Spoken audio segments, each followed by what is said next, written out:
Hello. I'm Ellis. In 2007, I wrote and defended my doctoral dissertation entitled Profound Love as Revealed by Near-Death Experiences. Today I'm going to share with you some of the conclusions that I drew about love based on the statements that people made in writing about their near-death experience. And I called these conclusions the 7 mysteries, because love is a great mystery, and the fact that we can put it into categories and say how many people experienced which type of love still doesn't help us to fully understand it. But I do find that the more I submerge myself in reading and remembering this love, the more it lifts me up. I based my dissertation on near-death experience narratives that I received from the IANDS archives that were requested in 2003. I received 508 narratives. These are first-person narratives that people had submitted to IANDS for their archives purposes and for the use of researchers. Out of those, 480 were usable. A few were in Spanish, which unfortunately I am not able to translate and didn't take the time. A few said, see my website or see a book or something like that. But 480 were beautiful descriptions of what people had experienced. 60% of those were what I call full-blown near-death experiences, where the person went beyond the earth plane after they went out of their body. 17%, I call them out-of-body experiences. People went out of their body but did not go beyond the earth plane before they went back into their body.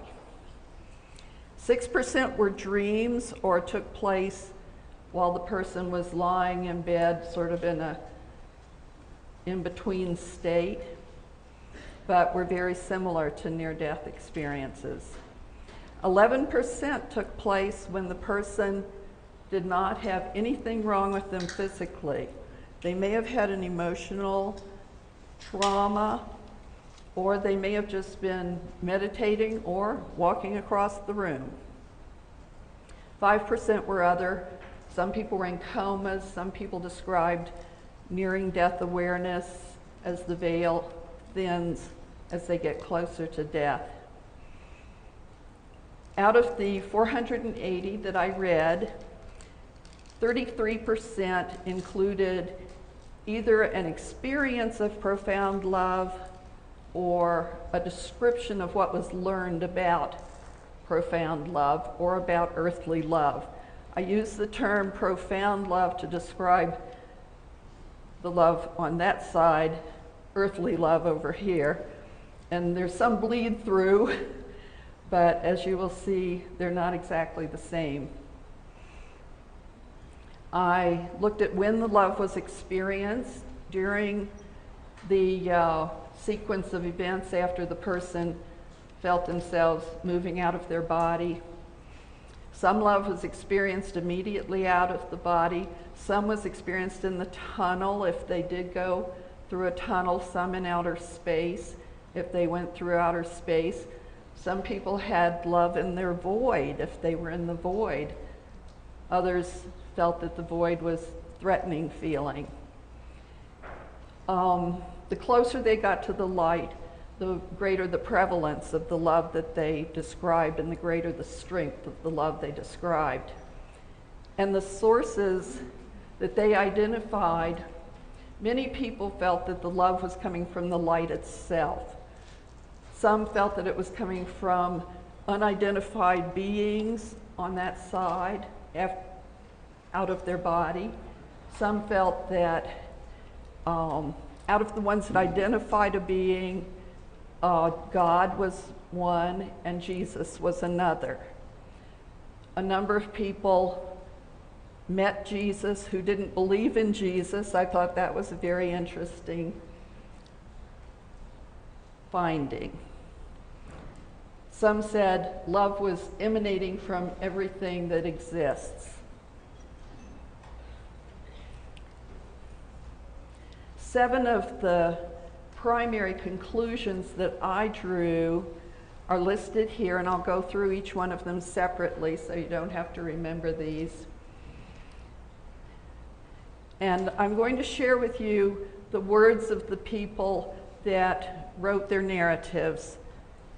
Their words are so much more powerful than anything I can say, that this kind of research, you really cannot summarize it. You cannot compact it and, put it into little packages, because it's the actual words of the people that carry the power of this love that they experienced. And if you recognize a quote from your own near-death experience that was submitted to the archives, please let me know. I'd be interested in meeting the people that are behind these.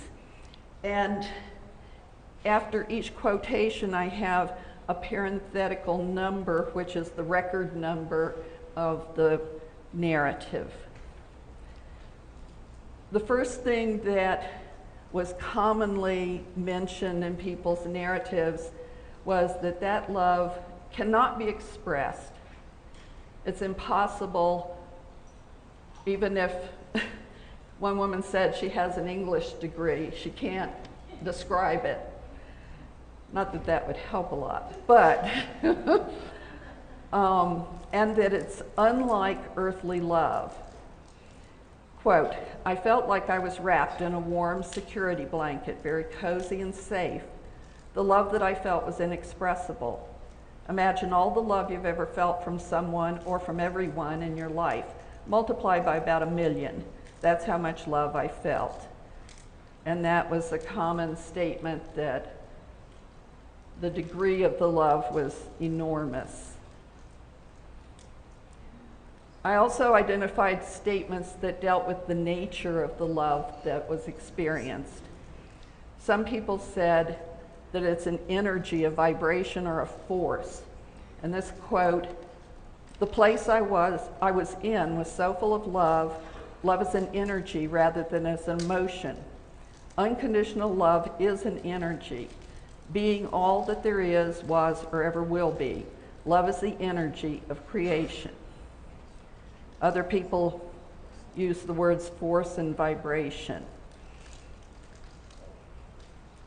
Another aspect of the nature of the love is that some people said everything is made of love. And I really, every day I try to remember this. This person said, this divine love was in everything and in me.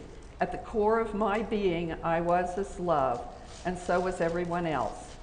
Love and joy pervaded everything. The energy of the universe is love, and it flows through us all.